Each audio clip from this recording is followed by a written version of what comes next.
rüsubət olar. Bu niyə belədir götürür?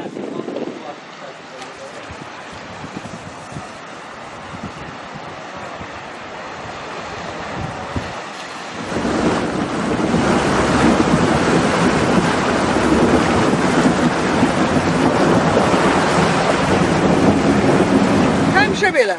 Bir damcı yağış yağdı, oradan o su var, o dəmir yolu oradan.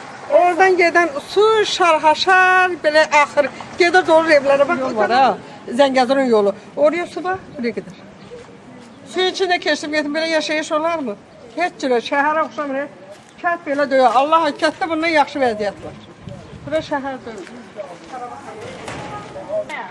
Əladır bizə.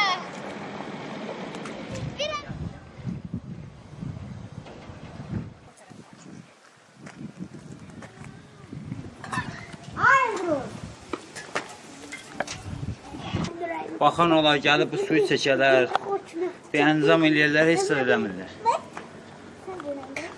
Yəni göz qabağındadır, su birinci mərtəbə, demək olar ki, 1 metrə yaxın sudur. Bütün xala denizlər, hamı qalıb suyun altında. Mən məktəbə uşağı apara bilmədim. Çünki keçməyə yol tapmadım. Nə olar ki, elə bir kömək eləsinlər, elə bir devlət bir kömək eləsin, gəlsin, əncam eləsinlər bunu. Bu cəmaat indi azdan küçdən özü kasıbla tikib yaradıb. Gəlsinlər kanalizasiya içərisində bir dənə kanalizasiya problemidir. Yoxsa burada hər şey öz qaydasındadır.